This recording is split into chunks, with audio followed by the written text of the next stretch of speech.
redes sociais, porque nós também divulgamos por lá muita informação que você não vê por aí.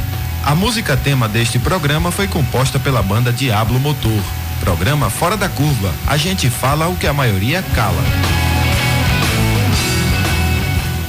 12 horas. ZYI 775, Rádio Universitária Paulo Freire, AM 820 kHz, uma emissora da Universidade Federal de Pernambuco. A Rádio Paulo Freire inicia emissão em caráter experimental, direto dos estúdios no campus da UFPE. Participe pelas redes sociais e diga de onde você ouve a rádio. Procure por Rádio Universitária Paulo Freire no Instagram, Twitter ou Facebook e interaja com a gente. De segunda a sexta, ao meio-dia, a Rádio Paulo Freire transmite em caráter experimental. Toda segunda tem Descomplica Dados, caderno de cinema e roda de conversa. Terça tem Cuscuz com Quê? E Sessão Kids. Quarta, Repórter Aprendiz e Saúde é o tema. Quinta, Codinome Resistência. E sexta, Ecoideia. Em breve, estreia a programação com os projetos selecionados em nossa chamada pública. Rádio Paulo Freire, a rádio que fazemos juntos.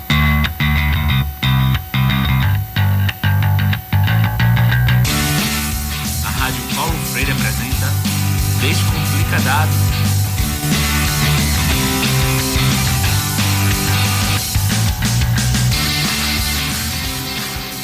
Boa tarde, ouvintes da Rádio Universitária Paulo Freire.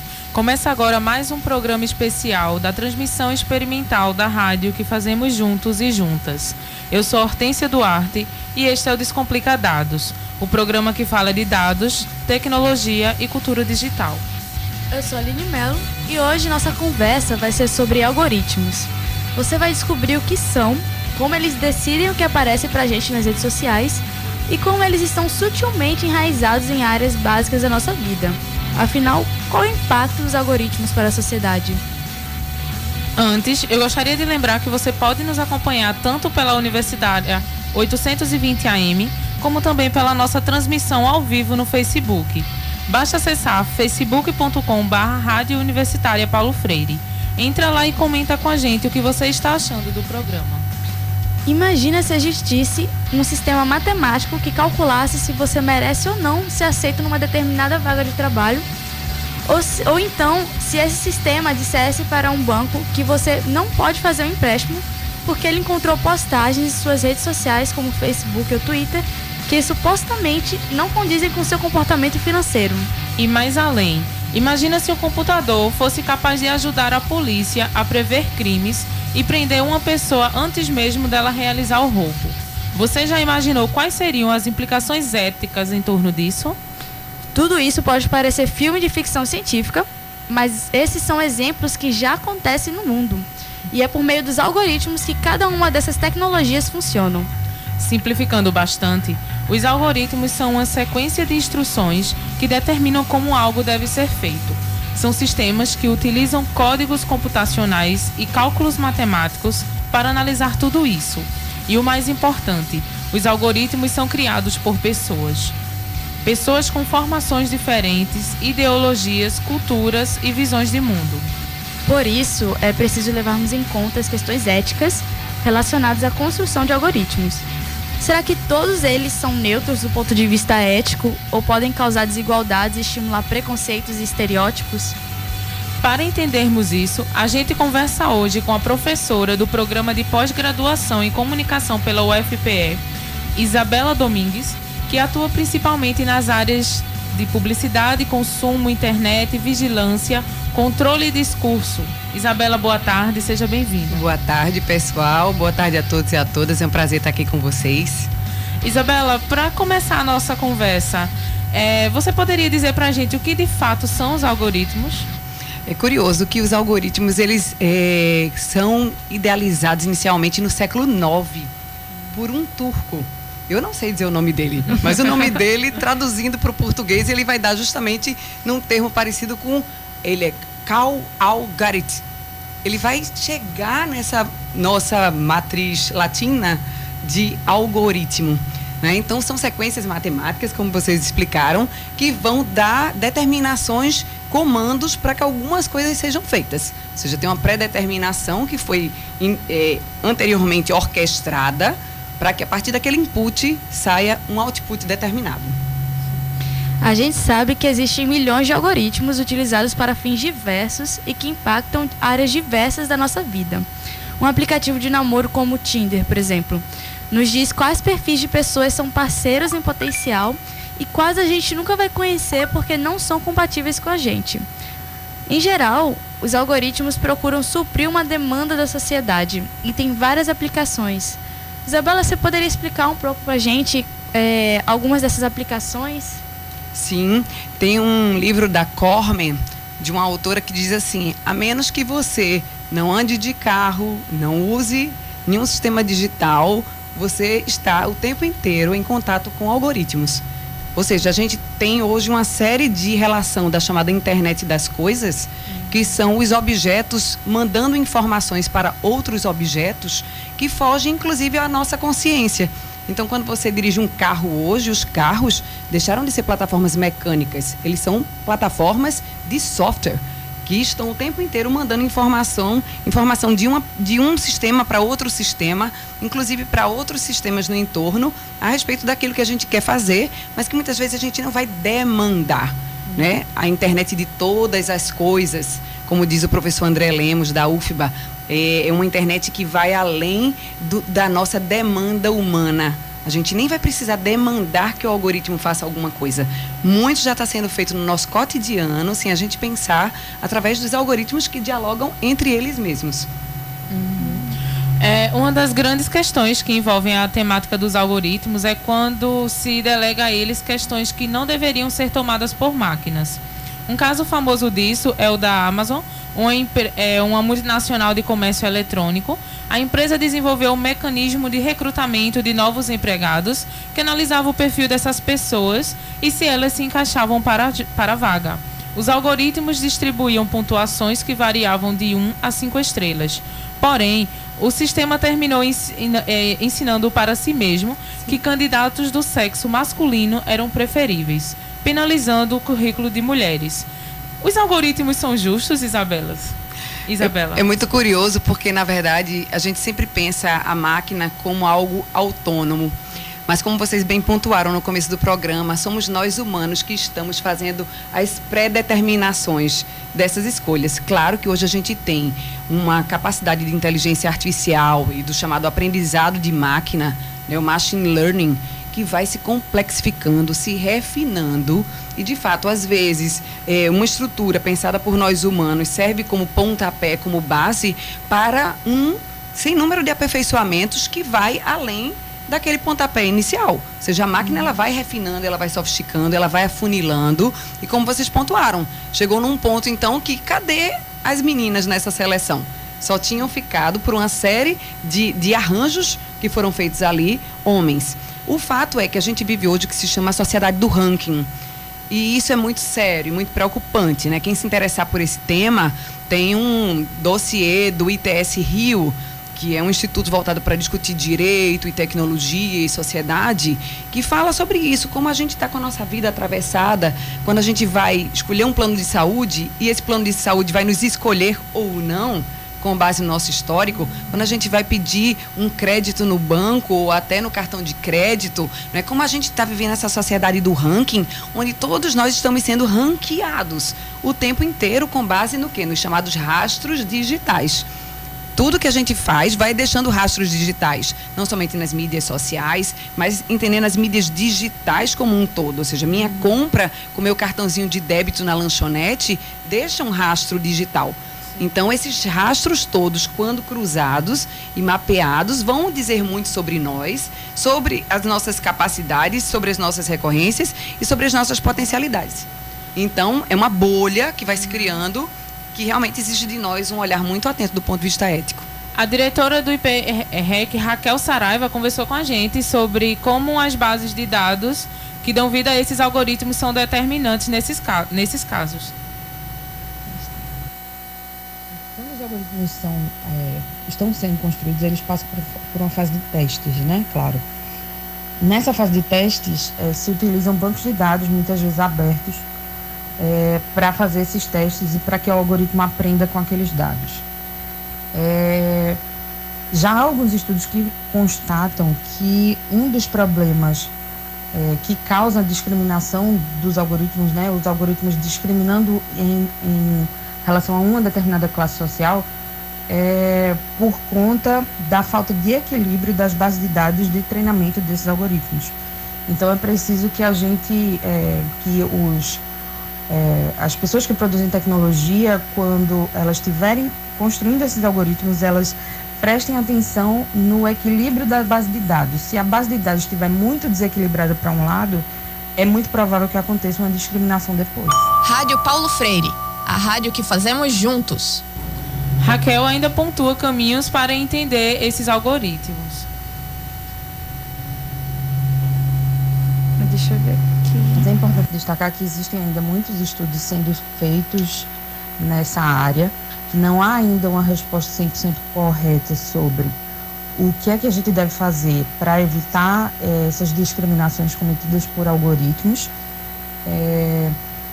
Mas existem alguns direcionamentos, como, por exemplo, a falta de equilíbrio nos bancos de dados. A gente precisa observar isso. E outra coisa que eu acho que é importante também é que as pessoas que produzem tecnologia comecem a pensar nas questões éticas implicadas na tecnologia que elas estão produzindo, porque é importante que essas pessoas tenham em mente que a tecnologia que elas produzem tem um efeito social, e esse efeito social deve ser previsto antes, né? Para que não cause nenhum dano à sociedade e a uma determinada classe social. A Rádio Universitária AM agora é Rádio Paulo Freire.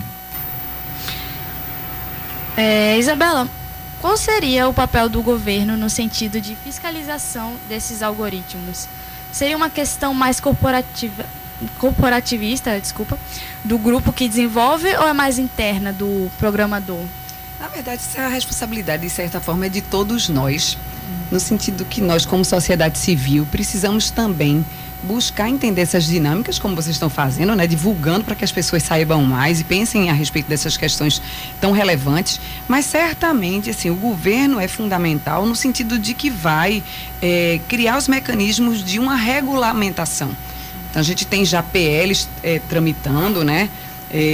A gente vai ter, no ano que vem no Brasil, a Lei Geral de Proteção de Dados em vigor, que está sendo construída. Então, a gente já tem a lei europeia, que de certa forma está também abrindo esse caminho dessa regulamentação e dessas discussões. Então, eu acho que sim, a gente precisa dessa instância, que é uma instância que vai regular do ponto de vista público, político, mas também é uma responsabilidade de todos nós estarmos atentos e ali atuantes. A gente vai ter que fazer uma pausa agora na nossa conversa. O Descomplicadados entrevista hoje a professora do Programa de Pós-Graduação em Comunicação da UFPE, Isabela Domingues. São 12 horas e 14 minutos e já voltamos aqui na Rádio Paulo Freire, a rádio que fazemos juntos. CYI 775, Rádio Universitária Paulo Freire, AM 820 kHz, a rádio pública da UFPE. A Rádio Universitária AM 820, agora é Rádio Universitária Paulo Freire. Vamos ouvir o reitor da UFPE, Anísio Brasileiro. A Rádio Universitária Paulo Freire é um resgate histórico. Uma das ideias principais de Paulo Freire é a ideia de saber escutar. Nós fizemos um grande esforço na nossa gestão para que ela seja retomada com bases em inovações tecnológicas, de tal maneira que ela, pela sua presença junto à população, ela possa contribuir através de uma programação qualificada para o entendimento sobre a realidade econômica e social do país e que as pessoas possam se posicionar como atores do processo. Rádio Paulo Freire, a rádio que fazemos juntos. Rádio Paulo Freire, a rádio que fazemos juntos.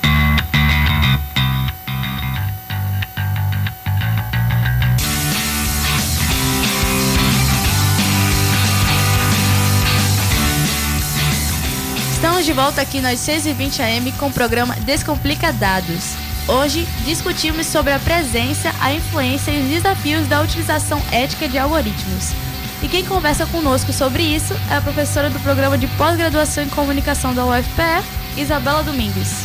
Lembrando que você também pode acompanhar o Descomplica Dados através das nossas redes sociais.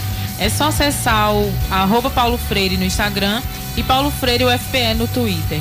No Facebook é só procurar por Rádio Universitária Paulo Freire.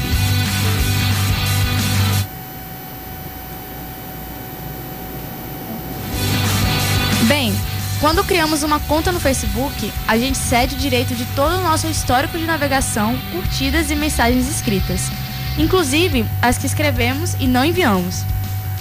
E muitas empresas utilizam essas informações, algumas até mesmo com fins políticos.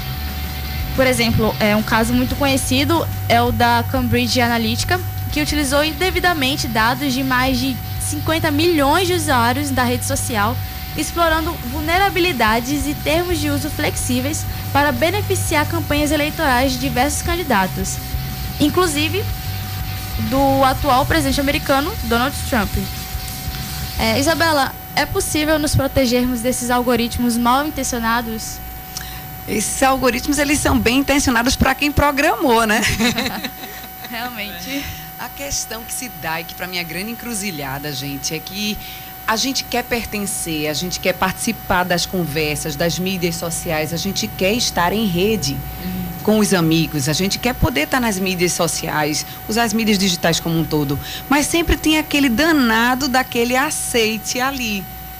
E ali a gente aceita sem ler muitas vezes o contrato que está sendo posto para nós, para poder usar o Uber, para poder estar com os amigos no Insta, não é? Então, vejam, a gente está numa encruzilhada no sentido de que, de fato, somente uma regulamentação mais efetiva, que a gente ainda não tem, mas que está se construindo e que deve vir a vigorar em breve, vai fazer com que a gente possa se proteger um pouco mais de ter o nosso direito, sim, de participar desses espaços, mas sabendo que a gente não vai ter a vida tão invadida, né? Então, o professor Sérgio Amadeu da Silveira, da UFABC, ele costuma dizer assim, se você dissesse, eu vou deixar a porta da minha casa aberta, eu vou te deixar entrar, abrir meus guarda-roupas, abrir minhas caixas, ver todos os meus pertences, a gente ia dizer, não, você está louco. Mas é isso que a gente faz com as mídias digitais, especialmente as mídias sociais, né? Então, a gente tem que realmente, como sociedade civil, batalhar por essa regulação para que a gente possa, sim, aproveitar esses espaços, dessas novas tecnologias, mas sem abrir a nossa casa para qualquer um entrar. Os algoritmos não são vilões. Eles estão presentes em nossas vidas para nos ajudar, caso sejam utilizados eticamente, claro. Um exemplo disso são os algoritmos por trás dos aplicativos de transporte ou localização, para saber quanto tempo iremos demorar para ir de um ponto ao outro da cidade. E há algoritmos desenvolvidos por programadores que calculam isso. Isabela, como é que os algoritmos podem facilitar a nossa vida? Eu acho que esse ponto é super importante para a gente também não só pensar nessa questão da invasividade, não é? O quanto a gente vê o uso dos algoritmos hoje para poder ajudar pessoas com deficiência, por exemplo, para possibilitar acessos a determinadas informações, não é? Então, a gente tem que realmente pensar que essa regulação vai ajudar para que esse manejo seja um manejo menos invasivo, mas para que a gente possa continuar tendo a tecnologia a favor do nosso cotidiano. Então, hoje a gente sabe que você vai encontrar um transporte mais fácil, você pode até encontrar uma pessoa para a sua vida, não é? Isso me lembra o filme Medianeiras, que o casal passa no mesmo quarteirão, mas eles não conhecem um ao outro e eles nem se encontram. Então, a gente tem hoje a possibilidade, sim, de usar essas plataformas para facilitar a nossa vida, para dar acesso a quem não tem acesso, né? Agora, como vocês pontuam, essa reflexão ética é primordial para esses usos. A gente estava conversando agorinha, né, sobre a atuação do governo nesses algoritmos. E tem um exemplo, de janeiro de 2018, que Nova York se tornou a primeira cidade do mundo a regulamentar sistemas autônomos de tomada de decisão, baseados em algoritmos, e que influenciam a vida na metrópole americana. Que influenciam a vida na metrópole americana. E devem ser obrigatoriamente monitorados. Ou seja, é preciso que procedimentos sejam implementados para verificar se um algoritmo gera resultados discriminatórios. Isabela, como você avalia essa legislação? Perfeito, né? A gente sabe que a sociedade digital é a sociedade de controle, né? Gilles Deleuze, pensador francês, tem um texto maravilhoso chamado Postscriptum às Sociedades de Controle, que eu recomendo que todos vocês leiam, tem na internet, facilmente acessável, é um texto curtinho de 4 páginas, mas muito elucidativo. Ou seja, a gente está numa sociedade de controle porque a gente está numa sociedade cibernética, onde tudo que está posto na rede tem condições de ser monitorado, de ser acessado, de ser cruzado.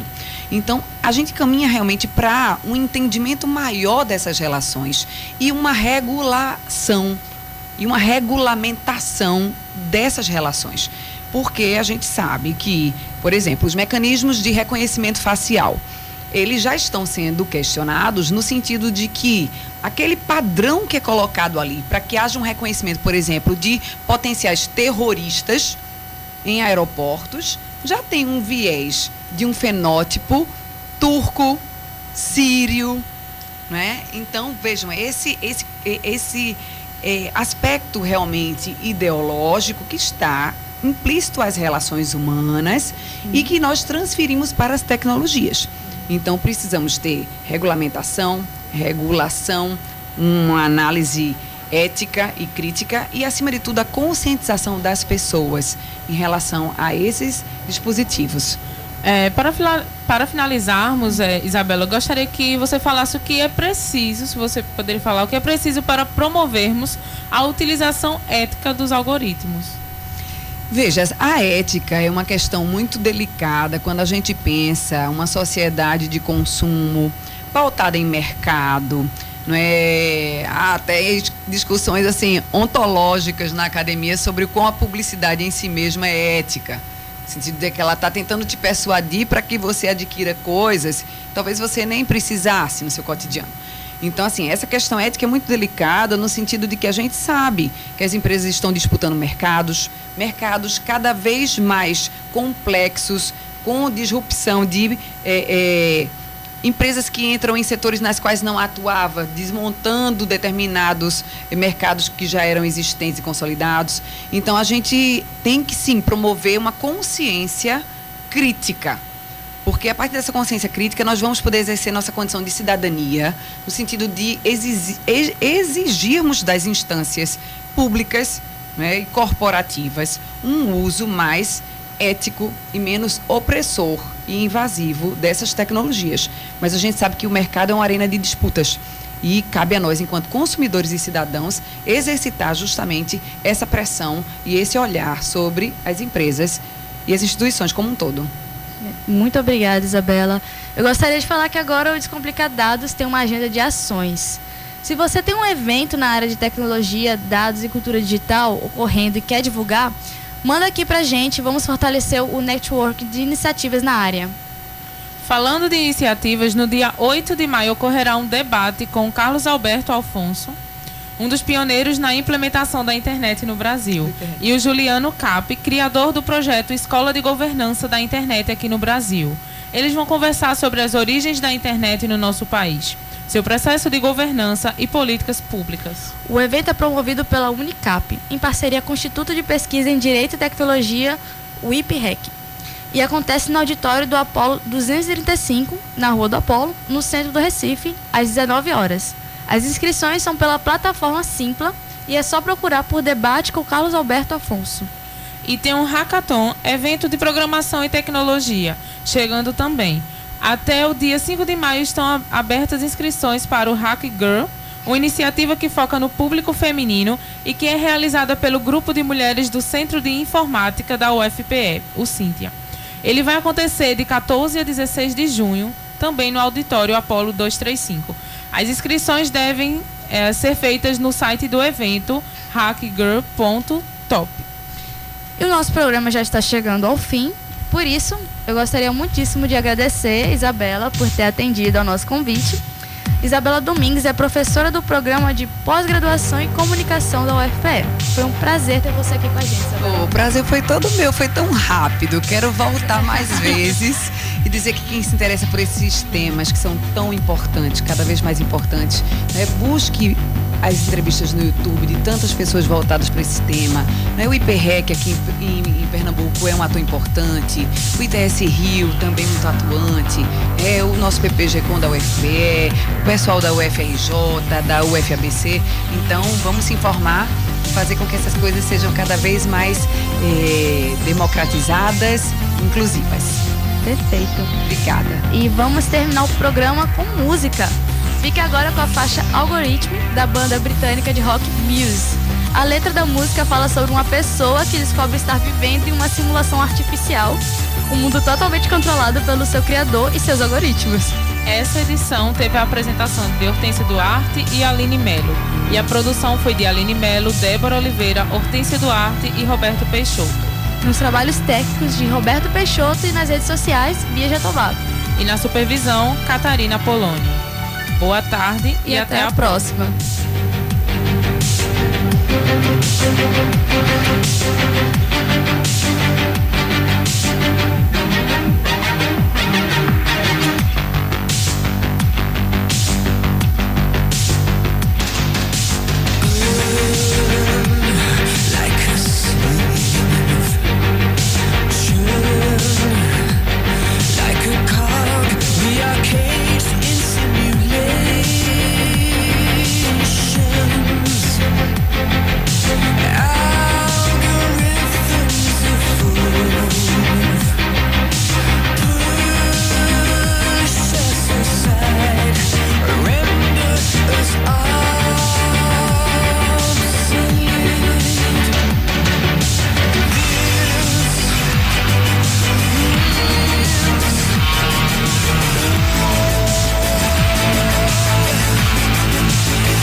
Rádio Paulo Freire, a rádio que fazemos juntos. E eu estou aqui com a Lucy Alcântara, ela é cineasta, né, do Recife.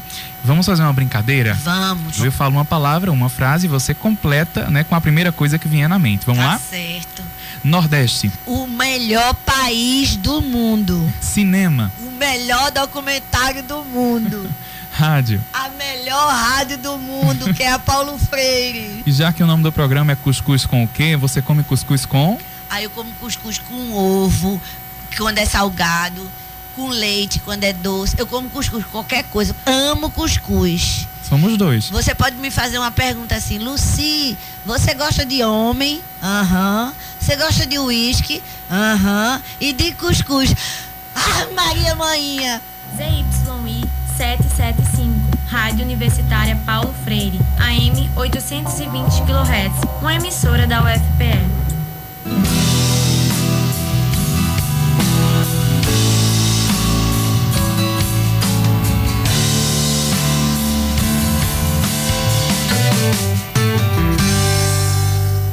A Rádio Paulo Freire apresenta Caderno de Cinema.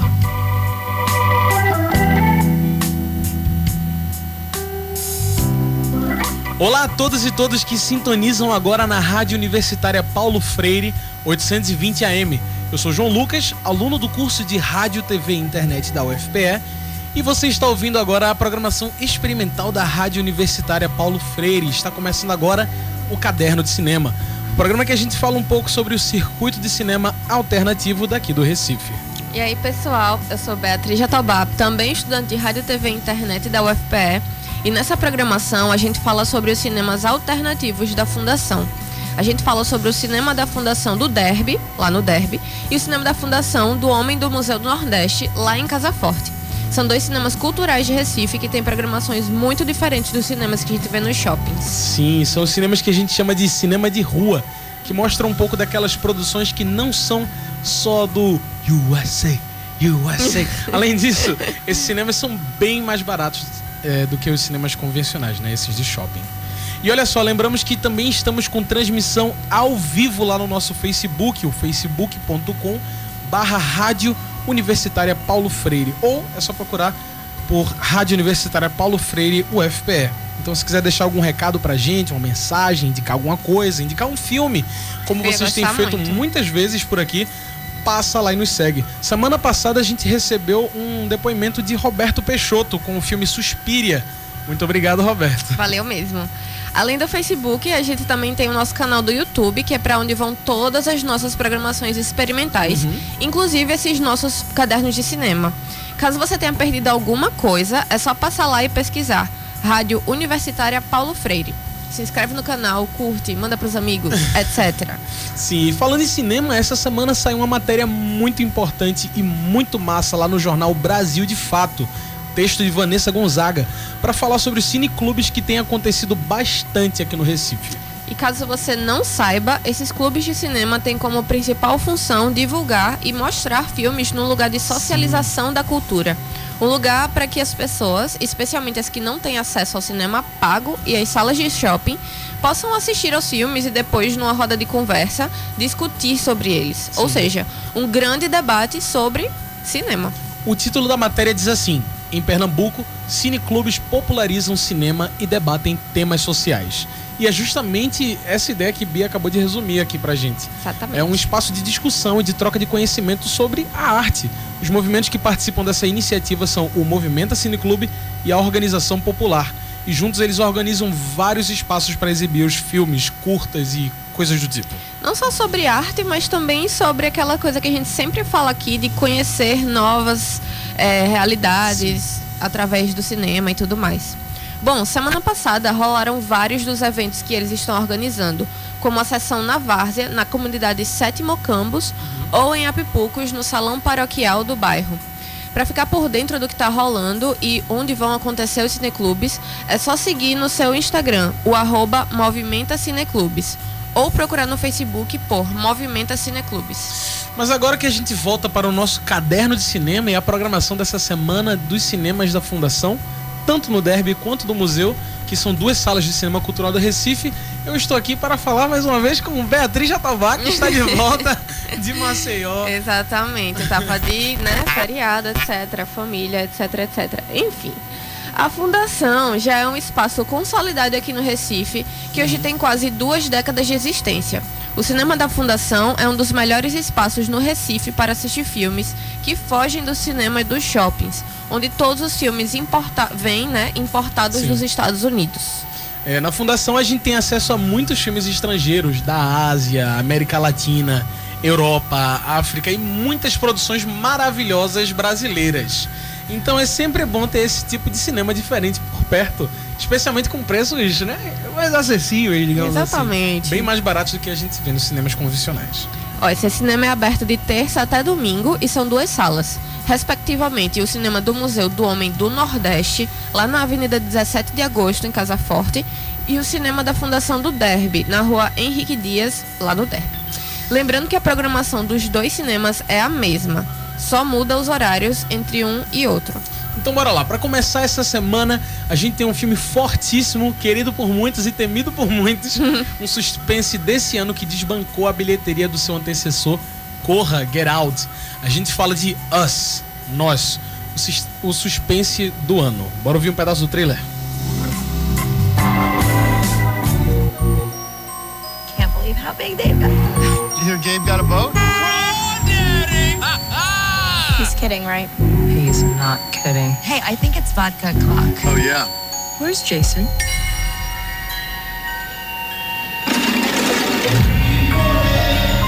Jason! What were you? I didn't know if you were lost. Stick with me, and I'll keep you safe.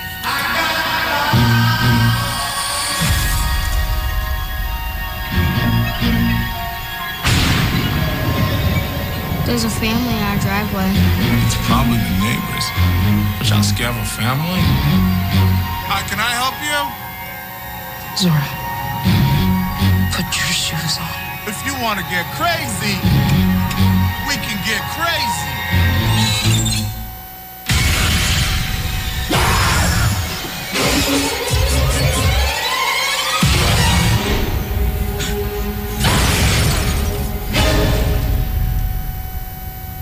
You people.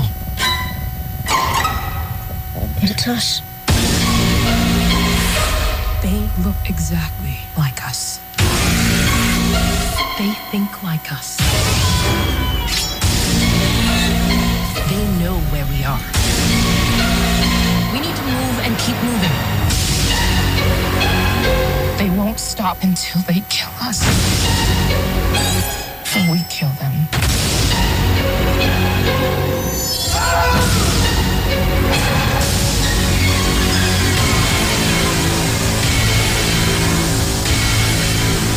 Be careful.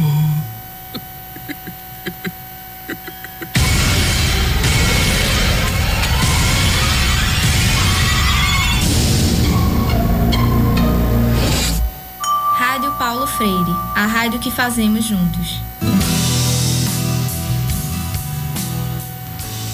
Você está com a gente acompanhando o Caderno de Cinema e acabamos de ouvir o trailer do filme Us, Nós em português, em exibição nos cinemas da Fundação.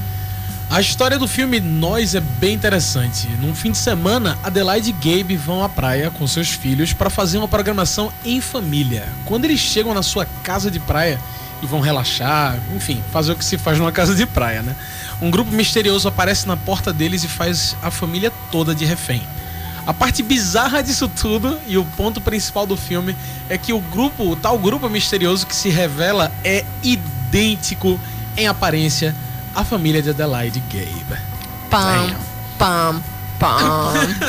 Joey, fale sobre a trilha sonora que você tá aí todo louco. Ele tava aqui ouvindo o trailer e tava tipo assim, perfeito, perfeito. Olha, eu tenho muitas ressalvas em relação a esse filme. Eu assisti e gostei bastante. Uhum. Gostei muito. Sabe, é um daqueles filmes que você diz, poxa... O que é que você gostou no filme, Joey?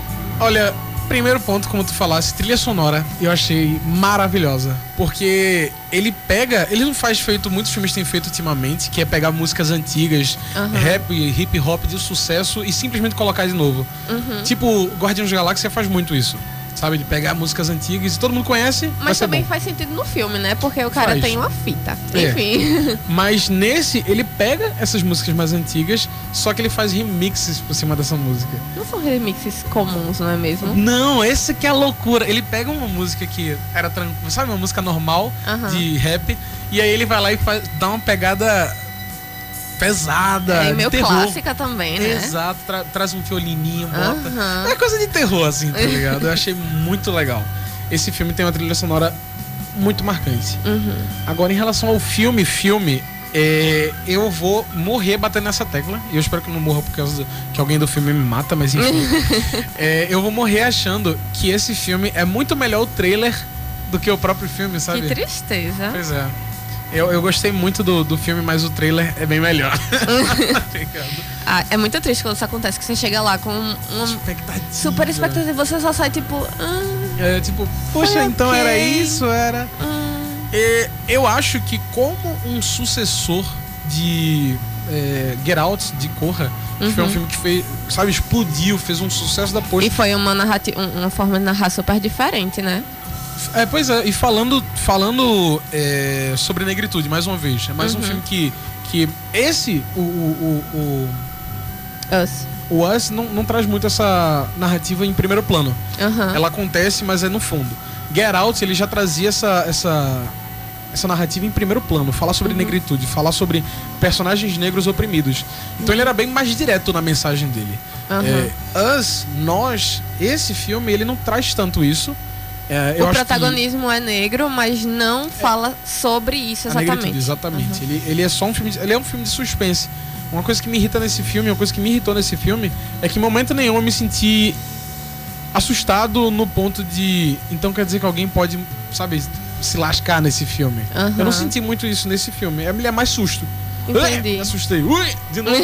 Sabe? Mas morrer e, enfim, esse tipo de coisa que você espera de um filme de terror, eu não senti muito. Pelo menos uma mortezinha. Não é aquele personagem importante que tem que morrer e não morre, sabe? Acontece. Enfim. Nós é uma ficção e filme de suspense de Jordan Peele, com a atuação principal de Lupita Nyong'o deste ano.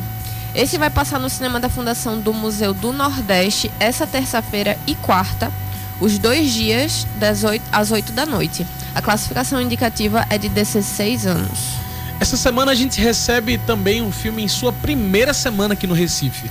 Um filme de dupla nacionalidade, brasileiro e português, de George Pereira, do ano passado. Agora a gente fala sobre o filme Organismo. Se liga no trailer.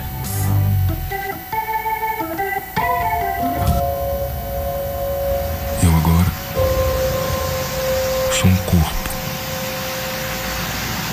que busca espaço para existir.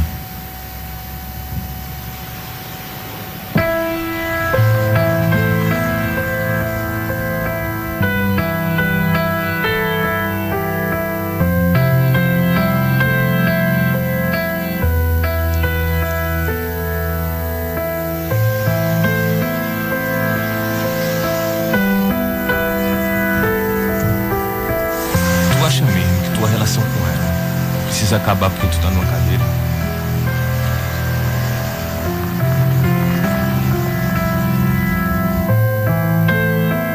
Você tem medo de quê?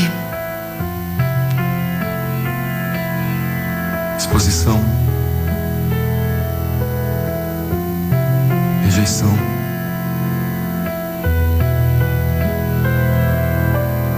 Fragilidade. Viver é frágil.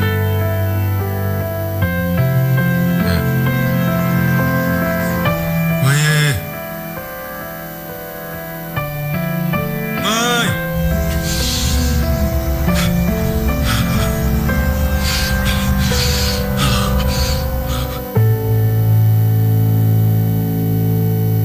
A Rádio Universitária AM agora é Rádio Paulo Freire. A gente acabou de ouvir o trailer de Organismo, o filme que tá no link da nossa live do Facebook, junto com os trailers de todos os filmes que a gente vai falar aqui. É só procurar no Facebook por Rádio Universitária Paulo Freire, UFPE. Bom, Organismo conta a história de um cara chamado Diego, que depois de um acontecimento fica tetraplégico e se vê perdido num limbo, sem saber mais ao certo quem é ele e qual é o seu propósito, né? A sua única saída é se conhecer e se aceitar em seu corpo. O Organismo busca a história desse Diego com sua missão de sobreviver ao seu passado, presente e futuro em meio a dor e solidão. Eu achei esse filme, pelo trailer, muito pesado, sabe? Ele vai ser muito denso de assistir. É isso, porque são muitos subtextos. Ele mostra... se você quiser ver esse trailer e entender o que a gente tá falando sobre o que mostra e tal, Facebook, passa lá.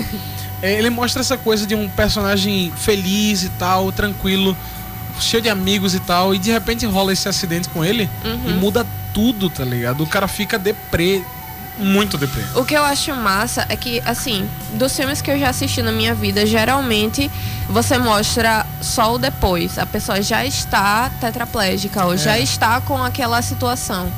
E esse mostra o andar, sabe? De quando você tinha uma vida para quando você tem outra vida totalmente diferente e você tem que se adaptar a uma mudança tão brusca que você perder os seus movimentos, assim, passar a depender das pessoas. Tem uma cena muito forte no trailer, que é quando ele acaba assim de acordar e a câmera vai descendo e tipo assim, ele tá usando fralda, que é uma coisa que ele não usava porque ele conseguia ir no banheiro sozinho, né? Eu acho incrível que rádio é uma parada ao vivo assim, né? Então você sempre tá mudando. A gente tava falando agorinha, Catarina, que é a técnica daqui da Rádio Paulo Freire, a rádio que fazemos juntos, ela falando sobre esse filme e falando sobre essa realidade que é também do diretor, que a gente tinha acabado de comentar. Ele não é tetraplégico, mas ele é cadeirante. Isso. E ele, sabe, você trazer um pouco da sua experiência pra dentro desse filme. É um filme muito pesado, assim, de cara, tá ligado? Sim. Eu achei que ele traz essa... Quando eu falo do subtexto, é porque às vezes a gente pensa que nem tu falasse. A gente chega num filme e a situação já aconteceu. Já estamos aqui. Já são as, entre aspas, consequências, pois assim. E ele vai mostrar esse antes do personagem, essa evolução do personagem, ele entendendo isso e entendendo que isso faz parte dele. E assim, eu sou doido da trilha sonora. Então, eu já fui dar uma olhada nessa trilha sonora. Esse filme é quase todo de música clássica. Então, isso aí já é um spoiler de que o filme é pra chorar, tá ligado? Realmente. Tem um pianinho ali de fundo, como se nada tivesse acontecendo. Só no trailer dá vontade de você, tipo, só... É impactante demais. Eu fiquei muito paralisada, assim, assistindo, porque é aquele negócio, pode acontecer, você tem a percepção que pode acontecer com você, pode acontecer com qualquer um, exatamente por causa desse processo de mudança pelo qual o personagem passa e que a gente acaba, assim... vendo, né? Sim. Eu achei muito incrível, assim. Esse é um dos filmes que eu realmente quero colocar na minha lista pra ir logo assistir, tá ligado? Vingadores já passou, vamos ver pra Organismo. Vida que segue. Não é? O Organismo passa essa terça, dia 30, de 8 horas e quarta, dia 1, de 6 da noite, os dois no Derby. E essa semana a gente entra na segunda semana de exibição de outro filme, um filme de ficção e drama chinês, japonês e francês do ano passado. Essa semana tem Amor até as Cinzas. Bora sacar o trailer? Confere aí.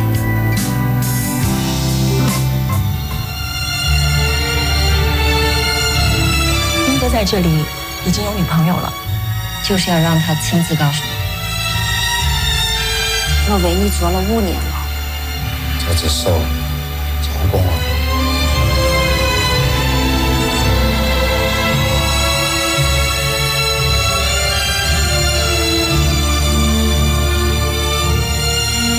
这把自己弄成个这了。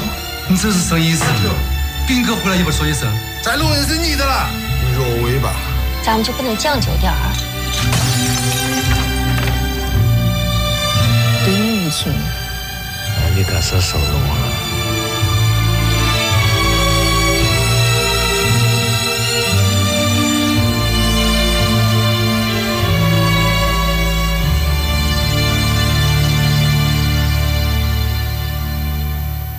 CYI 775, Rádio Universitária Paulo Freire, AM 820 kHz, a rádio pública da UFPE.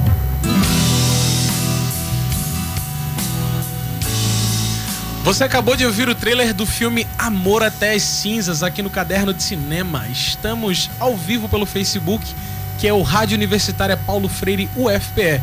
O trailer legendado desse filme está lá nos comentários dessa live. Inclusive, muito obrigado a Sérgio Mendonça, que está nos acompanhando aqui na live, comentando com a gente. Olha aqui. Saudade, Sérgio. Foi professor da gente, muito obrigado. Ele colocou aqui: falem da quase monopolização das salas de cinema com os filmes de super-herói. Velho, são 80% das salas do Brasil estão passando o filme de Vingadores. Isso aí. É absolutamente desnecessário. É um absurdo. E assim, tá todo mundo, é o maior filme de todos os tempos, com maior bilheteria. Bom, você empurra o filme goela abaixo pra todo mundo assistir. Assim fica fácil. Exatamente. Muito obrigado, Sérgio. Realmente é um absurdo. São São muitas salas. E assim, são muitos horários. Pois, se tem gente assistindo, tem gente assistindo. Não tem o que eu possa fazer contra essa onda. Agora, uma coisa é muita gente assistindo, outra coisa é todas as salas passando, sabe? Você estende o tempo do filme no cinema, E mas é um filme não... longo. Pois vale são ressaltar. 3 horas. São 3 horas. Você estende o tempo de estadia do filme no cinema, né? Em cartaz, mas não faz isso. Porque cadê o cinema nacional também, sabe? Cadê o cinema dos outros países que perdem esse espaço, perdem 80% de um espaço que está destinado a uma coisa só. Amei o filme? Amei o filme. Não vou vir aqui dizer, é um absurdo, etc e tal. Mas é um absurdo. Porque são 80% das salas. Vamos com calma. Exatamente. O monopólio já é grande. Pois é. Bom, voltando aqui. Falando das cinzas. Exatamente. Esse filme conta a história de Kiao, uma mulher apaixonada por um mafioso local chamado Bin. Um dia, no meio de uma confusão generalizada entre gangues rivais, Kiao levanta a arma e dispara para o alto para proteger Bin, seu amado, né? Mas por conta disso, ela acaba presa por 5 longos anos. Quando sai da prisão, procura por Bin para que seu amor finalmente ressurja mais forte e renovado. Eu tenho uma coisa muito interessante para comentar sobre esse filme. Comente. Que é o que eu tava comentando aqui quando a gente tava ouvindo o trailer, né? Que inclusive está na rádio, Paulo Freire, passa lá. Exatamente, Facebook, etc. Uma coisa que eu achei muito massa desse filme é que ele traz esse sentimento de filmes de máfia, de novo, sabe? Que é uma coisa, é um clássico você ter esses filmes de máfia. Só que ele traz uma máfia chinesa, né, da Chinatown, esse tipo de coisa que a gente sempre viu romantizado em outros filmes americanos, só que agora na visão da própria galera. Isso eu achei muito massa. E o que eu achei massa em cima disso, que a personagem principal é uma mulher. Que, tipo, geralmente nos filmes de máfia tem tudo em volta dos homens e tudo mais, que eles são os mais fortes, assim, e tudo mais. E aí chega uma mulher que ela, tipo, deixa a vida dela toda pra trás. Pois é, isso é E enfrenta tudo isso, sabe? Pelo que eu vi, a atuação dela também foi, tipo, super incrível. E a possibilidade dela... São 5 anos que ela passou dentro em cárcere, né? E a possibilidade dela sair da cadeia e não encontrar o amado dela esperando, aspas, por ela... Ela que... É cortante. Ela que deu 5 anos da sua vida por um cara que ela sabia que, assim, fazia coisas erradas e tal, máfia, etc. Amor, né? O amor do filme. É o amor. Agora, isso que é loucura, sabe? Porque o filme, pelo que eu vi e pelo que a gente sabe sobre cinema japonês, etc e tal, não são finais felizes. A gente não tem sempre bons finais. A gente já assistiu alguns filmes aqui. Eu não lembro o nome dele. Tu lembra? Aquele Semana, a Família... Ah, sim, que... eu esqueci o nome, que Bom, inferno. Assunto de Família? Assunto de Família. É um excelente exemplo pra gente saber que os finais não são tão felizes. Às vezes nem tem um final, é assim a vida continua. Sim. Isso eu achei muito massa e eu espero que esse filme... Eu espero muito que esse filme seja muito bom. Mais uma vez, falando sobre trilha sonora, esse filme tem aquela coisa dos violinos e tal. É máfia, sabe? Bonito, achei bonito. Esse filme ele está em exibição nos 2 cinemas. Na Fundação do Museu, ele vai passar na terça-feira de 2h40 e também às 5 da tarde. No Derby, ele vai passar na quarta-feira de 3h05. Essa semana a gente ainda tem um filme lindo, brasileiro e cultural. Eu tô falando do filme Chuva é Cantoria na Aldeia dos Mortos. Um drama português e brasileiro de João Salavisa e René Nader, que conta a história do povo indígena Krao. Vamos ouvir um pedacinho do trailer? Não é aquela que não é. Bora lá tirando a minha paca para tudo, minha. Chame para me suiga, chame papa. Tirando a papa, tirando a tonga paca, não. กว่าเครื่องคือไม่มวนในด้านมาอย่างคือนาย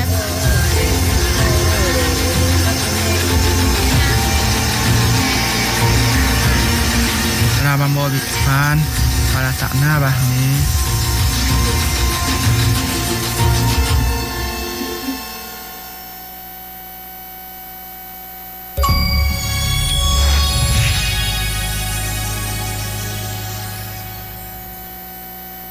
ZYI 775, Rádio Universitária Paulo Freire, AM 820 kHz, uma emissora da Universidade Federal de Pernambuco. Acabamos de ouvir o trailer de Chuva e Cantoria na Aldeia dos Mortos, filmes que conta a história de Ijank, um jovem indígena do povo Krahô, de Pedra Branca, interior do Brasil. Ijank um dia é surpreendido pela visita do espírito de seu pai já falecido, e então se sente obrigado a organizar uma festa de fim de luto, uma comemoração tradicional de sua comunidade. A gente acompanha essa jornada de espiritualidade dele e daqueles que estão ao seu redor. Filme bem bonito, a gente comentou sobre ele semana passada no Caderno de Cinema. Vale muito a pena assistir. Por favor, vejam o trailer e se encantem do jeito que eu me encantei. Tô super afim de assistir. Chuva e Cantoria na Aldeia dos Mortos vai passar essa semana na Fundação do Museu, na terça-feira, de 5h40, e na quarta-feira, de 2h45. E, gente, antes da gente fechar esse programa, a gente tem uma indicação de vocês. Vocês que mandaram essa semana um depoimento pra gente. Quem mandou foi Deco Neves, que inclusive fala sobre filmes e cinemas lá no YouTube, com o canal Qualquer Coisa LTDA. Bora ouvir um pedacinho do que ele falou?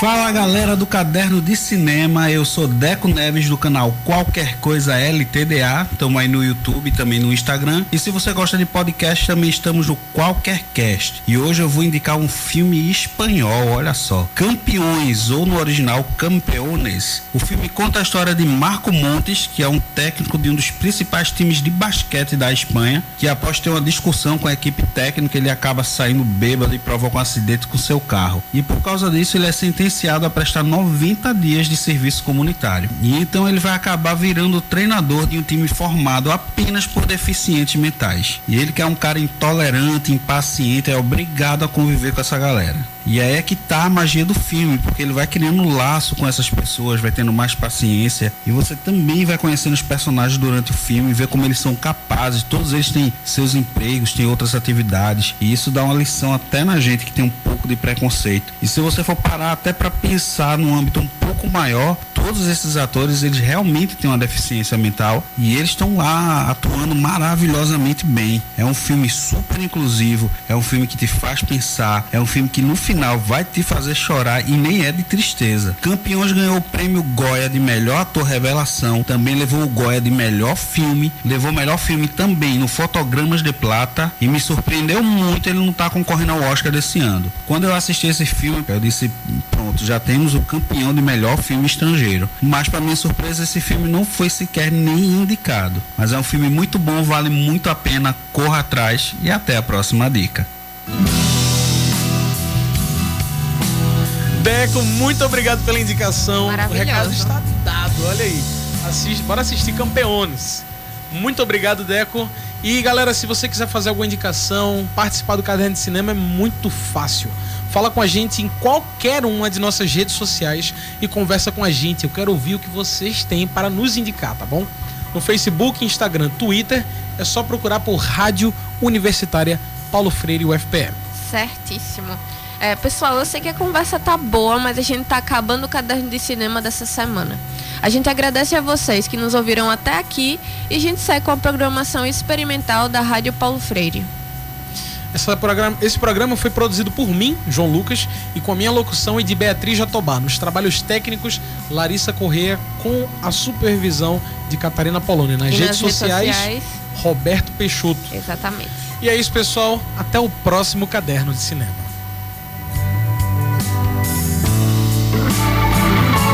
Está contando agora com a presença do professor Marcos Costa Lima, do Departamento de Ciência Política e diretor do Instituto de Estudos da Ásia. Bom dia, professor Marcos. Bom dia, Paula.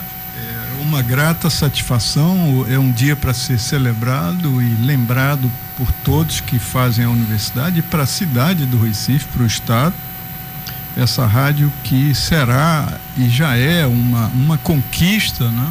E um espaço de resistência do pensamento democrático. Vocês estão de parabéns por isso. Eu sei que é uma luta muito grande, vocês do Departamento de Comunicação estão levando à frente desde do programa Fora da Curva, então meus parabéns e que ela tenha longa vida. E nós agradecemos o seu apoio, seu incentivo, sua colaboração constante aqui ao nosso grupo. Rádio Paulo Freire, a rádio que fazemos juntos. Nesta terça, a Rádio Paulo Freire transmite Cuscuz com Quê e Sessão Kids a partir de meio-dia. Sintonize a AM 820 kHz ou assista ao vivo na nossa página no Facebook.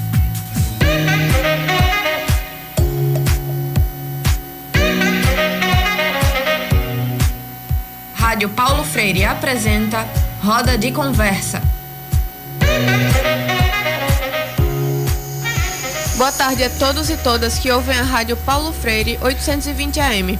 Meu nome é Bia Jatobá, eu sou estudante do 6º período de Rádio, TV e Internet da UFPE e também sou a mediadora do Roda de Conversa. Hoje a gente vai falar sobre as nossas memórias de infância. Eu tô aqui com Joy e com Larissa. Olá. E eles vão conversar e dividir com a gente um pouco das suas memórias de infância. Pessoal, se apresentem, por favor. Eu sou Larissa Correia, também estudante de Rádio, TV e Internet da UFPE. Eu sou João Lucas, também, olha só, estudante de Rádio, TV e Internet. Coleguinhas de classe. Não é? Que bonitinho. Se vocês quiserem participar da nossa conversa de hoje, nossas redes sociais estão abertas. É só procurar por Rádio Universitária Paulo Freire UFPE no Twitter, no Instagram e também no Facebook, que é onde está a nossa live. Agora é hora de lembrar de quando a gente não tinha quase nenhuma responsabilidade na vida, do tempo que costuma ser muito feliz na nossa existência, a nossa infância. Para começar o programa de hoje, eu queria perguntar a vocês: qual a memória mais forte da infância de vocês que vem à cabeça neste momento? Eu vou começar falando da minha. Eu lembro sempre que eu tava brincando na rua, né? E eu chegava em casa, na minha casa, lá em Maceió, que é de onde eu venho, tem um cajueiro. E ele dava muito caju todos os dias. Quando era na época, dava coisa tipo mais de 80 cajus por dia. Eu tinha que levar pra escola pra poder dar conta. E aí a minha mãe fazia doce de caju. E aí no final da tarde, assim, tipo 4h30, eu chegava em casa e tava um cheiro de doce de caju incensando assim a casa inteira. E eu nem gostava de caju, mas o cheiro é tão bom. Assim, é o que se eu sentir o cheiro desse doce, eu vou lembrar infância imediatamente. Isso é engraçado porque eu moro em Cajueiro. Eu morava em Cajueiro na minha infância. Acho que a primeira coisa que vem na minha cabeça na infância, acho que essa coisa de cheiro é interessante, porque fica muito marcado.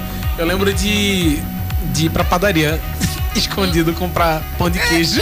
Por que escondido? Porque minha mãe ficava, na hora de comer, não sei o quê.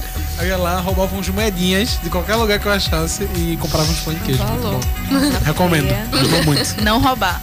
Não, só roubar não. Comer o pão de queijo. Comer pão de queijo. Escondido, porque aí deixa um gostinho melhor, né? Quando você falou, eu lembrei de ir à biblioteca pública do estado. Uau. Com minha mãe. Gente. Era um passeio assim bem, um passeio bem mãe e filha assim, e era muito legal. Eu gostava muito de ir. Nossa. Eu tinha aquele tempo de escolher o livro e tudo mais e levar o livro para casa. Era muito legal. E tinha algumas atividades também lá na biblioteca, tipo contação de história, cinema. Olha, já é a vocação para apresentar o Sessão Kids, né? Bom, o que mais se lembra a infância de vocês, assim, além dessas... Uma coisa mais pessoal, assim, tipo... Pra mim é o cheiro do doce de caju. Ou então a música que eu ouvi. Eu viajava muito com os meus pais quando era piveta. Eu ainda viajo um pouco, mas não tanto, porque agora a gente mora longe e tudo. A gente costumava viajar muito de carro. Aí a gente ia pra umas cidades, assim, do Nordeste e tal. E eu lembro que uma vez a gente tava preso no trânsito. A gente ficou, tipo, 40 minutos só na entrada da cidade. Era um negócio, assim, alguns metros, assim, sei lá, 400 metros. A gente ficou, sei lá, 40 minutos, 1 hora preso nisso. E aí tinha uma música que meu pai ouve sempre o mesmo pendrive, né? E aí tem essa música. Tem uma música que me lembra muito esse momento, e me lembra as viagens, assim, e as canas na estrada, que é... Eu não sei o nome da música, acho que é You Got It. Não sei nem quem é o cantor. Mas é tipo, fala assim, tudo que você quiser, você pode conseguir, tudo que você precisar, você vai conseguir, não sei o quê. É muito pra cima, era muito massa, assim, eu me sinto bem quando eu escuto a música. Eu acho que de música, uma coisa que eu lembro muito da minha infância é que na época tava estourando Beautiful Girls, né? De Sam Kingston. Então, foi inclusive na época que eu sempre estudei inglês. E aí, tipo, meu irmão ele começou a aprender essa música no curso de inglês dele. E ele trazia pra casa pra sempre, sem parar, em looping. Então, velho, é muito engraçado, porque eu escuto essa música e eu sou teletransportado, sabe? Pra 2000 e, sei lá, velho, 2008, 2005. Alguma coisa um negócio aí. Essas datas, poxa. Bia falou de viagem com a família e eu lembro que eu e os meus primos, a gente brincava de rádio nas viagens. Meu Deus, no carro. É sério. Mas a gente falava umas besteiras assim, tipo, aleatórias. Do tipo, estamos aqui e tá passando um carro aqui do lado. As notícias eram essas, sabe? O carro tá passando. No momento, entendeu? Que é jornalismo mais. E aí a gente apresentava as músicas também, né? A música que a gente vai ouvir agora, aí apertava lá o CD. Essa aí, ó. Muito bom. Essa coisa de viajar e tal. Eu também viajava bastante com meus primos e tal, quando era pequeno. Minha família tem muito costume de fazer encontros de família. Já parou um pouco. É tipo, vinha gente de todo mundo, sabe, pra esses lugares. Todo mundo. Pernambuco. Não, assim, tem gente que vinha dos Estados Unidos. Caraca! Era um evento, assim, importante. Eu achava que você tava sendo hiperbólico. Não, mas é mesmo. Assim. Vinha gente de Recife. E aí, uma coisa que era bem interessante é que eu ia com meus tios, que a gente não tinha carro na época e tal, e meu tio tinha. E aí ele via o mesmo CD de Geraldinho Lins até Furava o CD, entendeu? Exatamente. É muito bom esse tipo de coisa. Música em looping, meu Deus. Ainda bem que a gente tem o Spotify aí, o Deezer, pra não ter essas coisas. Meu pai não sabe o que é isso. Eu já tentei, mas enfim. O que é que vocês faziam pra se divertir quando vocês eram miudinhos? Então, lá na casa da minha avó paterna tinha um balanço. Vocês já brincaram em balanço de árvore? Já. Sim. Então, era a melhor, story, né? Mas tudo bem. Era a melhor brincadeira, assim, a gente se divertia muito nesses balanços, inclusive aprontava algumas coisas também, sabe? Coisa boa. Alguns eu não faço isso em casa, sabe? É bem assim. Eu lembro que eu morava lá em Maceió, ainda moro na mesma casa que eu basicamente nasci. Aí a gente tinha, na verdade ainda tem um palanquezinho assim. É um negocinho mais alto de 30 centímetros numa forma circular. E aí a gente inventou uma brincadeira que é bastante estranha, perigosa, né? Que chama território. E aí ficavam duas equipes, uma dentro do palanque, que era o território, e uma fora. E a de fora tinha que entrar. Só que assim, não tinha contagem de tempo, entendeu? Eu acho que o jogo acabava quando alguém morresse. Tipo, a primeira pessoa que chorar, acabou o jogo. Acabou o jogo. E era muito violento, velho. Eu ficava com medo de morrer, porque eu era muito magrinha. E assim, as pessoas eram muito fortes e eu ficava tipo, meu Deus, eu vou morrer. Mas eu continuava brincando, porque era criança, sensacional. Entendeu? Tem que ter essa coisa de brincar e talvez morrer. E chega perto da linha entre vida e morte, é muito tênue quando você é uma criança, né? Eu achava engraçado que meu irmão, tem um irmão, ele é mais velho que eu, 3 anos. E aí ele vinha com as brincadeiras assim, bem malucas, de tipo, ele tinha uma ideia de ter um laboratório de bugigangas e tal, inspirado por Dexter, por aquele rato cérebro, né? O pipi cérebro. Enfim, pra uma galera aí, bem, sabe, dos desenhos animados. Né? Pois é. Tinha umas ideias assim, eu lembro que uma das brincadeiras é que eu era o experimento, entendeu? Era tipo, eu só ia lá experimentar as coisas que ele fazia. Então, teve uma vez, essa foi a mais marcante assim pra mim, porque foi a experiência, uma das experiências de quase morte da minha vida, que foi, se a gente colocar um guarda-chuva numa cadeira, prender aqui, na parte de trás da cadeira, e eu te empurrar dessa escada, você vai flutuar até lá embaixo ou você vai cair? Você vai morrer. Aí eu deixo aí pra vocês comentarem. O que será que aconteceu?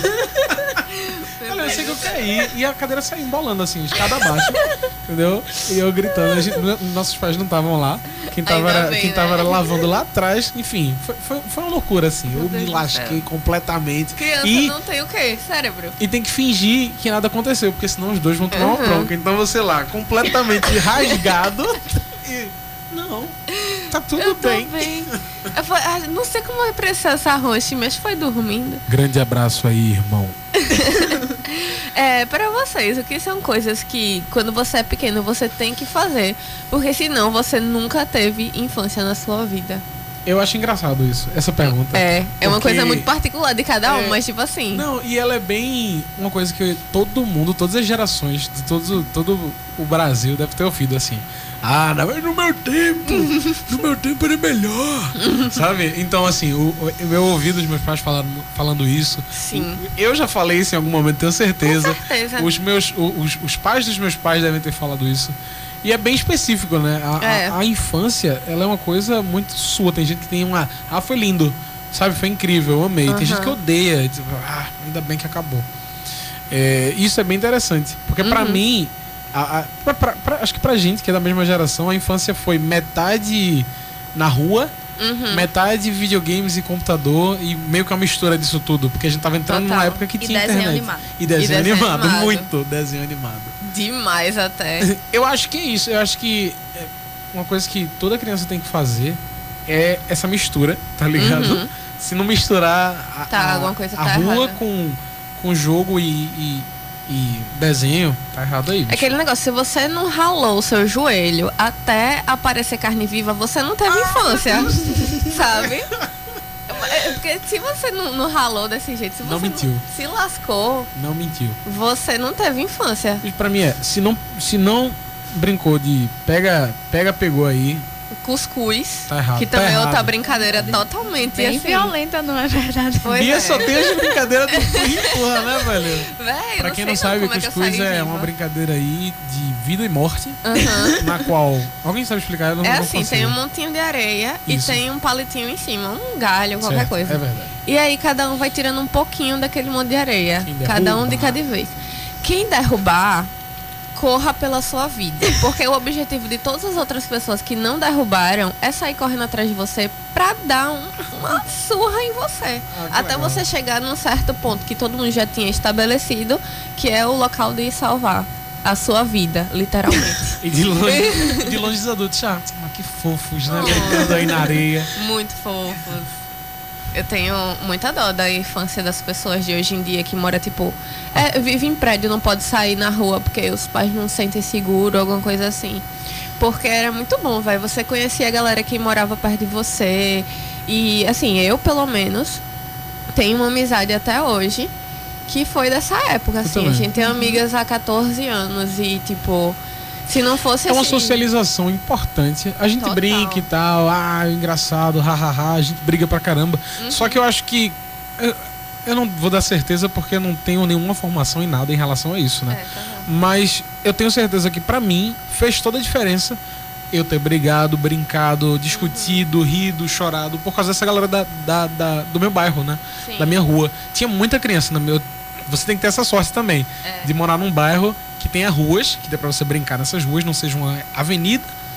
E se for avenida também dê seu jeito. E você conseguir, você sair na rua pra conversar com as pessoas, sabe? Conversar, brincar. Que existe uma evolução, né? Porque primeiro você é muito pequeno e é só brincadeira. Depois é brincadeira e joguinhos.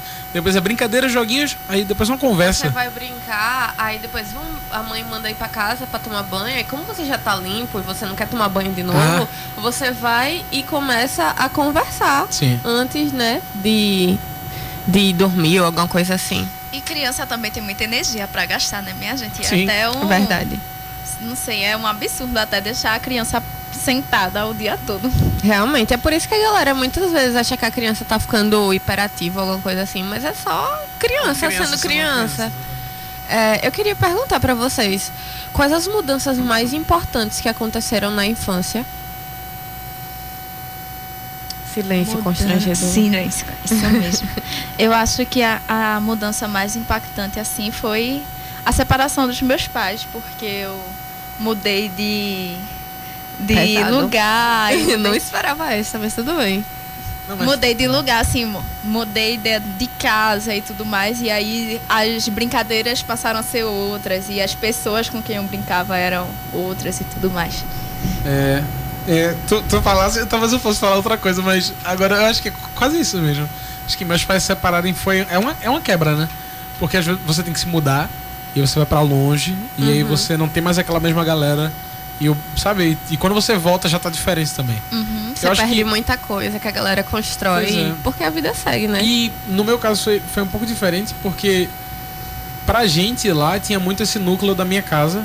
E eu era meio que, enquanto criança, o agregador. O agregador. Na verdade, não eu, meu irmão, muito mais do que eu. E aí, quando eu me mudei, muita gente depois também foi, por coincidência, se mudando também, e aí morreu aquele espaço. Mas eu acho que às vezes se afastar desses espaços também, desse lugar que foi tão importante na sua infância, faz bem.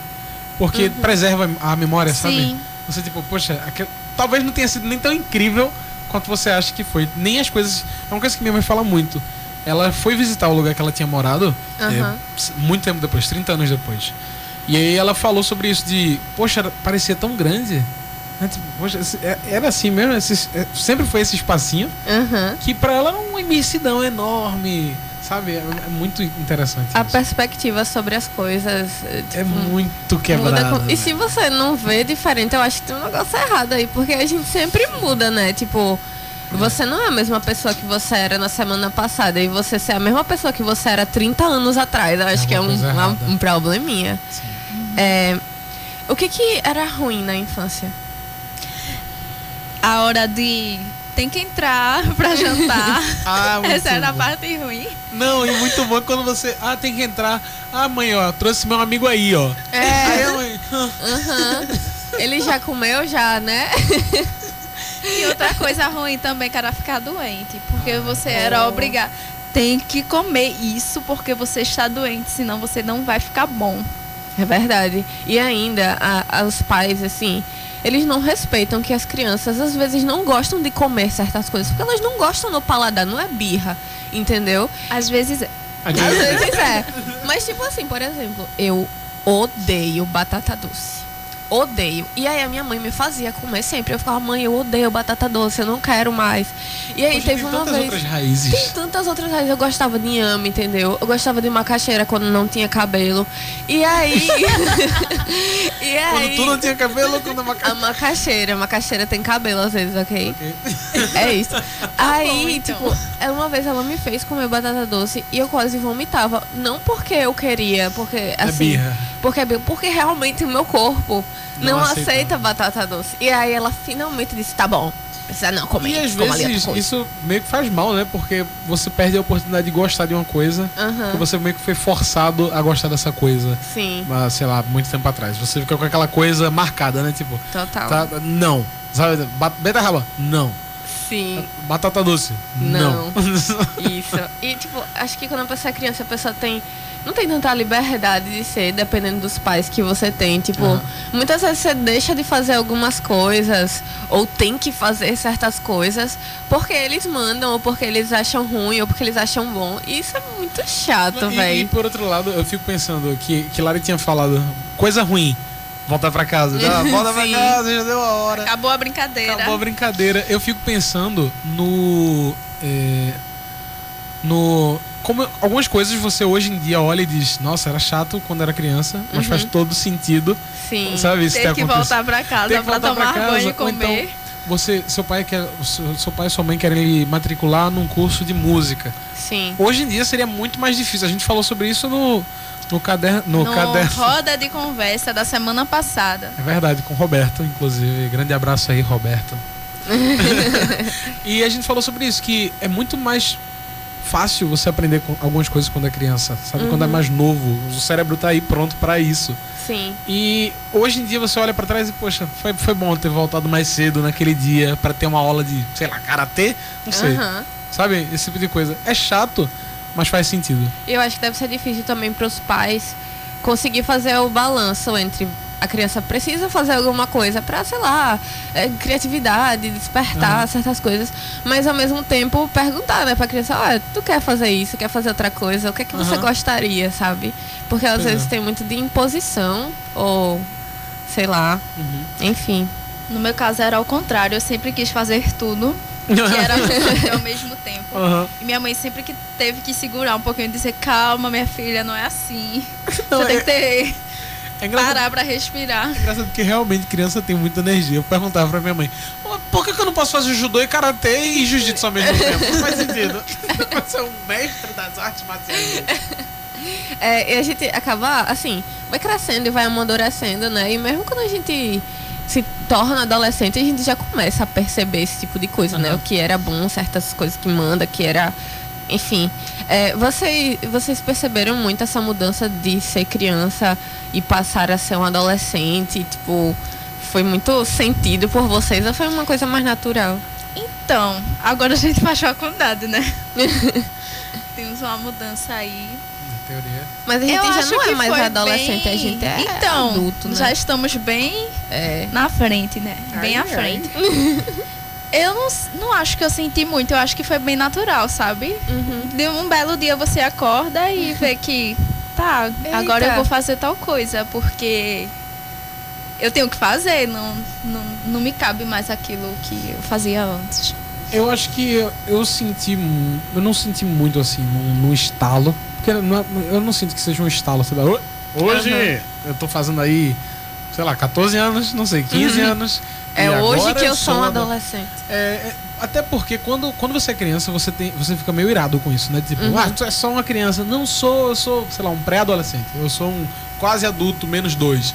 Porque a criança vai usar qualquer desculpa pra ser mais velho, né? E aí depois, quando você fica adulto, diz, não, mas é muito bom, devia ter aproveitado mais. Mas eu sinto que quando eu fiquei adolescente, quando fiquei adolescente, eu disse, tá bom, eu sou isso mesmo e fica. Sabe? Tipo, tá. Não reclama, você não reclama por causa desse tipo de coisa. Quando você começa a perceber o que era e o que você perdeu, o que você não faz mais. É porque quando você tá vivendo, é muito difícil conseguir perceber, né? Exatamente. Acho que foi bem aos poucos. No dia, sei lá, você tá lá na escola, oi tia, não sei o que, aí depois de um tempo, aí, olha gente, agora a gente não vai mais chamar de tia, tá? Vamos chamar de professor e professora. As coisas vão... Tipo, isso aconteceu quebras. hoje, mas outra coisa só vai acontecer, sei lá, daqui a algum tempo. Uma coisa que marcou muito, se for pra mostrar alguma coisa que marcou, foi na 4ª série, uma professora dizendo assim, a gente chegando no primeiro dia e copiando muitas coisas no quadro. Uau. Aí, professora, eu espero, estou cansado. Aqui é a 4ª série. Aí. Nossa. Só falta fazer o 10, sabe? Pra mim, eu acho que foi bem abrupto, na verdade, porque eu estudei quase a vida toda. Eu estudei só em 3 escolas na minha vida toda. E aí, até os 10 anos, eu estudei num lugar que era muito família. Tipo, eu conhecia todo mundo. Eu ia pra casa de praia da diretora, porque ela tinha sido professora da minha mãe.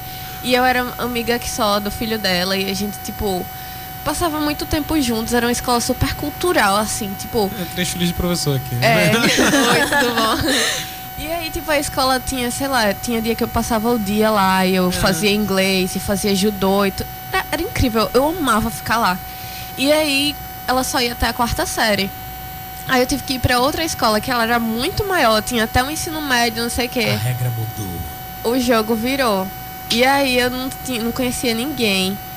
Eu fiquei lá, tipo, eu fiquei sozinha no intervalo, porque eu simplesmente não consegui dar oi pras pessoas. E aí eu fiquei com a minha irmã, eu tive sorte que ela tava no 3º ano, eu tava tipo na 5ª série, ela no 3º ano. E a gente tem uma relação muito boa. E aí eu passei 6 meses do começo nesse colégio, passando o intervalo com ela e com os amigos dela. E eu só existindo lá. Então foi bem... bem diferente. Acho que uma coisa interessante que tu fala sobre a tua outra escola é que escola tem muito disso, de ser uma coisa que acontece e acaba. Que é bem diferente de quando você vai, sei lá, pra uma universidade ou pro trabalho. Que é uma coisa que não acaba, né? Você tá aqui, mas você também você tá estudando, mas também tá trabalhando, mas também tá, sabe, várias coisas. Escola, ela acontece, você vai, várias coisas, fim, chegou em casa é outra coisa. É muito interessante isso. A gente já está quase terminando o programa e eu queria discutir uma última coisa com vocês. O que vocês acham que vocês pequenos achariam de vocês de hoje? Eu sentiria orgulho, felicidade, eu sentiria um pouco triste. Mas Beatriz, que pergunta difícil, não é mesmo? Eu já pensei nisso, minha gente. Eu queria só saber o que vocês têm a dizer pra mim. Eu acho que eu nunca parei pra pensar nisso. E eu não sei o que responder. Enquanto você pensa, eu vou falar o que o meu eu do passado talvez pensasse de mim agora. Eu acho que o meu eu do passado estaria orgulhoso com alguns dos meus, das coisas que eu conquistei, tipo, sei lá, conseguir ir para outro estado para estudar, porque eu sempre quis ir para outros lugares, então acho que seria uma coisa boa. Mas ao mesmo tempo eu acho que o meu eu do passado estaria triste, porque quando eu era pequena eu queria ser atriz, eu não persegui esse sonho, entendeu? Eu acho que o meu eu do passado diria pra mim, poxa, você podia ser tão mais enérgica sobre a vida e tudo mais, que eu era uma criança muito assim, vou fazer tudo, eu assistia TV de cabeça pra baixo, tocando algum instrumento, fingindo saber tocar, eu ligava a TV e mexia no computador ao mesmo tempo e tudo mais, eu era, sei lá, muito louca assim, e eu acho que eu perdi um pouco dessa loucura de jovem. A energia, ela vai indo embora e você nem vê ela indo embora. Verdade. E eu acho que, assim, na média, eu acho que eu estaria na média com o meu eu do passado. Na média pra mais, assim. Acho que pro meu eu do passado seria um grande plot twist, uma grande virada. Eu não sou um professor hoje. Então, você olha aí. O quê? Sabe, Silvia? Como assim? Mas a sua família toda é, entendeu? Por que você não tá sendo professor nesse momento? Ia ser engraçado. Porque você... É muito mais fácil você escolher coisas quando você é criança. Você só escolhe. Acabou. Você é astronauta. Não pensei no trajetória, entendeu? Exatamente. Acabou. Você... E é muito difícil isso. Você, sabe? Você olha pra trás e será que era isso mesmo que eu queria fazer? A vida porque vai antes te de ser levando, professor, né? eu era... Sabe? O meu eu do passado diria, mas você devia ser um pipoqueiro. Entendeu? Enfim, é muito... Talvez eu estivesse feliz. Tá ainda aí assistindo filmes aí Talvez meu eu também ficasse assim, como assim? Você não é médica e professora e bailarina? Porque eu seria os três ao mesmo tempo. Um de manhã, outro de tarde, outro de noite. Perfeito. E outra coisa é isso, de você achar que sua vida toda vai estar resolvida aos 20, entendeu? Eita, meu Deus, hein? Mas talvez meu eu do passado dissesse assim, lembra que tu não se preocupava tanto com as coisas? Então, não se preocupe tanto com as coisas agora. Um soco. É isso, fica de lição pra todo mundo. O programa já acabou, né? Esse foi o Roda de Conversa de hoje. Eu, Bia Jatobá, Joe e Larissa conversamos sobre nossas memórias de infância. Coloca aí nos comentários depois pra gente ler o que o seu eu do passado diria pra você hoje. Eu acho essa pergunta profunda. É complicado, mas você que tá em casa tem tempo pra pensar. É verdade. Se você pegou o programa pela metade ou só quer ouvir ele de novo, é só procurar por Rádio Universitária Paulo Freire UFPE lá no YouTube ou no Facebook. A gente também tem Twitter e Instagram com o mesmo nome, Rádio Universitária Paulo Freire UFPE. A produção do Roda de Conversa foi feita por mim, Beatriz Jatobá, apresentada por mim, com participação de Joey e Larissa, e com os trabalhos técnicos de Roberto Peixoto e a supervisão de Catarina Polônio. Obrigada por ouvir a gente e até semana que vem. Tchau. Tchau, pessoal. ZYI 775, AM 820 kHz. Rádio Universitária Paulo Freire, uma emissora da Universidade Federal.